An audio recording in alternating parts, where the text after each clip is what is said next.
मेडिस्टैंड अपनी बीमारी को समझिए। ख़वातीन हज़रात, प्रोफेसर अज़ीज़ुर-रहमान फ्राम मेडिस्टैंड अपनी बीमारी को समझिए। आज की वीडियो पिंक आई के बारे में है। अगरचे मैं इंटर्निस्ट हूँ, फिजिशियन हूँ और ये आई की कंडीशन है, लेकिन चूँकि पेशेंट पिंक आई के हमारे पास भी आते हैं तो मैंने सोचा कि ये एक छोटी सी वीडियो आपके लिए बनाऊँ और आपसे शेयर कर लूँ। ये कैसे होती है? ये एक वायरस है। जो वायरस है वो आँख में आता है तो आँख के पहले जो बाहर वाली जो लेयर है जो देखने को वाइट है, कंजक्टिवा कहते हैं, वहाँ इन्फेक्शन करता है। वहाँ की इन्फेक्शन के बाद कुछ दिनों के बाद, तीसरे चौथे दिन बाद जाके जो सेंट्रल पार्ट है जिसको हम कॉर्निया बोलते हैं, वो होता तो ट्रांसपेरेंट है लेकिन देखने के वो में ब्राउन या ब्लैक नज़र आता है। चूँकि उसके पीछे एक स्ट्रक्चर है आयरिस, वो होती है ब्राउन कलर की या ब्लैक कलर की।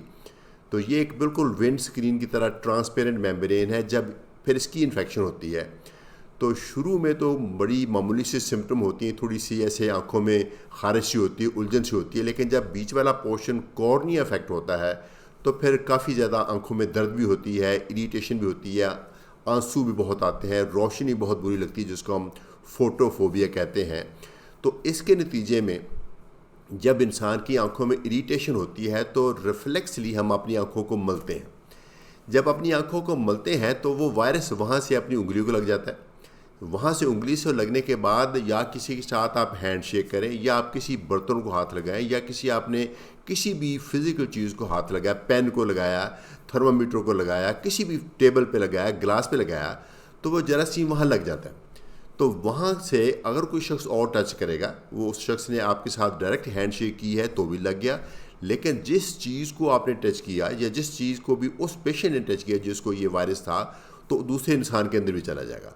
और दूसरा इंसान जब भी कभी आँख मलेगा, चूँकि हम लोग कई दफ़ा बग़ैर वजह के अपने आँखों को मलते रहते हैं, कभी नाक को छेड़ दिया, कभी मुंह को छेड़ दिया, कभी कानों को छेड़ दिया, ये हम करते रहते हैं। तो इस आदत से हमें वैसे छुटकारा हासिल करना चाहिए, चूँकि इसी से इन्फेक्शन जाती है। तो आँखों में जब उसने मला तो उसको वायरस चला गया। तो ये कॉन्टैक्ट से जाता है। जो फिज़िकल चीज़ है बीच में, वो टिश्यू पेपर भी हो सकता है या कोई और चीज़ भी हो सकती है, उसके ऊपर ये वायरस कई दिनों तक, कई हफ्तों तक रह सकता है। तो वो जब ज़िंदा वायरस होता है, जब भी दूसरे बंदे के आँखों में जाएगा तो उसको ये हो जाएगा। इसी तरीके से आगे आगे चलता जाएगा। तो ये इन्फेक्शन आम तौर पे तो स्पोरेडिक होती है, जैसे किसी को कभी कभार हो गई, लेकिन जब ऐसे एक से आगे चल पड़े तो फिर एक किस्म का एपिडेमिक बन जाता है। एपिडेमिक वो बीमारी होती है जो कि एक ही वक्त में बहुत सारे लोगों को अफेक्ट करे और एक से आगे चलती जाए, और उसको रोकना बहुत ज़रूरी होता है, अदरवाइज़ वो तमाम लोगों को अफेक्ट कर सकती है। तो इसका इलाज क्या है? इसकी पहले तशखीस के तशखीस तो बहुत ही सिंपल है। आंखों वाले डॉक्टर के पास जाएं या फिजिशियन के पास जाएं, वो देखेगा आंखें आपकी सुर्ख हुई हैं और कोई वजह नहीं है तो वो तशखीस कर देगा कि आजकल ये पिंक आई का चल रहा है, एपिडेमिक, तो पिंक आई है। और ट्रीटमेंट क्या है? एक तो डार्क ग्लासेस पहने। डार्क ग्लासेस पहनने से क्या होगा कि जो तकलीफ़ है, जो रोशनी आपको तंग कर रही है, रोशनी की वजह से जो बहुत ज़्यादा वाटरिंग हो रही है, जो आपकी आंखों में उलझन हो रही है, तो वो कम हो जाएगी किसी हद तक।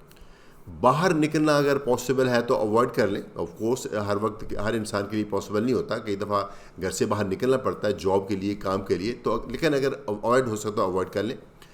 और उसके अलावा कोई एक दवाई होती है छोटी सी, वो अगर आपके डॉक्टर ने दिए हैं, कतरे हैं, तो वो डाल लें। अगर वो ना भी डालें तो फिर भी बहुत अच्छा चांस है ठीक होने का, चूँकि तो वायरल इन्फेक्शन है। लेकिन जो असल में इम्पॉर्टेंट बात है जिसके लिए मैंने ये वीडियो बनाई है, वो ये है कि इस बीमारी को हमने आगे किसी और को जाने से रोकना है। उसमें जो मरीज़ है उसका भी रोल है और जो बाकी उसके साथ रहने वाले लोग हैं उनका भी रोल है। करना क्या है? जो मरीज़ ने तो अपने आँखों को हाथ नहीं लगाना। अगर ख़ारिश होती है तो प्लीज़ टिश्यू पेपर यूज़ करें, और टिश्यू पेपर यूज़ करने के बाद उसको डिस्ट्रॉय करें किसी तरीके से, चूँकि उसके ऊपर ये लगा रह गया तो किसी और के बंदे साथ भी लग सकता है। दूसरा, अपनी आँखें मत मलें। और तीसरा यह है कि बार बार दिन में 3-4 मरतबा, या जब आपको लगे कि आपने आँखों को हाथ लगाया था, तो साबुन के साथ अच्छी तरीके से कोई 20 सेकंड के लिए आपने हाथ मल के धो लें अच्छी तरह, ताकि जरासीम लगा ना रह जाए। जो जैसे नॉर्मली हम हाथ धोते हैं ना कैजुअली थोड़ा सा, उससे असल में फ़िज़िकली तो शायद क्लीन हो जाते हैं, लेकिन जरासीम वायरस नहीं ख़त्म होता। अच्छी तरह से साबुन से मल के हाथ धोएं। یا پھر سینیٹائزر لگائیں. سینیٹائزر بھی اچھی مقدار میں لگا کے تاکہ ہر جگہ پہ چلا جائے. تو یہ تو ہے مریض کے لیے. لیکن جو اس کے لواحقین ہیں، جو اس کے ساتھ رہنے والے ہیں، یا کسی اور طریقے سے جیسے ہاسٹل میں لوگ رہتے ہیں، تو ساتھ رہنے والے بھی لوگ اپنے ہاتھوں کو بار بار سینیٹائز کریں، واش کریں، اور کوشش کریں کہ اپنی آنکھوں میں وہ انگلی نہ ڈالیں. تو یہ ہے اس کا بہت سمپل سا طریقہ. یہ میں آپ کو واضح کر دوں کہ یہ صرف کانٹیکٹ سے پھیلتی ہے. اگر ڈائریکٹ کانٹیکٹ تو ظاہر آئی کا کسی اور کی آئی کے ساتھ ہوتا نہیں ہے، تو یہ ہاتھ کے تھرو یا ہاتھ کے باقی کسی اور چیز آبجیکٹ کے تھرو لگنی ہے. چونکہ یہ وائرس کئی دن تک زندہ رہتا ہے، اس لیے خطرہ ہے کسی اور کو بھی لگ جائے گا. یہ فضا میں، ہوا میں سے نہیں پھیلتی. جیسے کووڈ ہے وہ فضا میں سے پھیلتا ہے، فلو فضا میں سے پھیلتا ہے، ٹی بی فضا میں سے پھیلتی ہے. لیکن یہ وائرس کانٹیکٹ سے پھیلتا ہے، سمپل فضا سے نہیں پھیلتا، اور کسی کی آنکھوں میں دیکھنے سے تو یقیناً نہیں پھیلتا. یہ علیحدہ بات ہے جب کسی کی آنکھوں میں دیکھتے ہیں تو آپ اس کے قریب جاتے ہیں تو ممکن آپ کانٹیکٹ بھی کر لیں، اس طریقے سے پھیلتا ہے، لیکن سمپل آنکھوں میں دیکھنے سے نہیں پھیلتا. تو یہ وائرس جو ہے یہ سیلف لمیٹنگ ڈیزیز ہے، کچھ دنوں میں خود ہی ٹھیک ہو جاتا ہے. اصل مقصد جو ہے ہمارا، جو میں سمجھتا ہوں اس ویڈیو بنانے کا پرپز ہے، وہ یہ کہ آپ یہ سیکھ لیں یہ کیسے آگے پھیلتا، اس کو آپ نے رکوانا ہے. اور اس کا طریقہ یہ ہے کہ پیشنٹ بھی ہاتھ دھوئے، اور جو دوسرے لواحقین بھی ہاتھ دھوئیں یا سینیٹائز کریں، اور اپنی آنکھوں کو مت ملیں. جب ضروری ہو آنکھوں کو ملنا تو اس کے بعد ہاتھ ضرور دھوئیں. مجھے بہت امید ہے کہ یہ ویڈیو آپ کو یوزفل لگی ہوگی.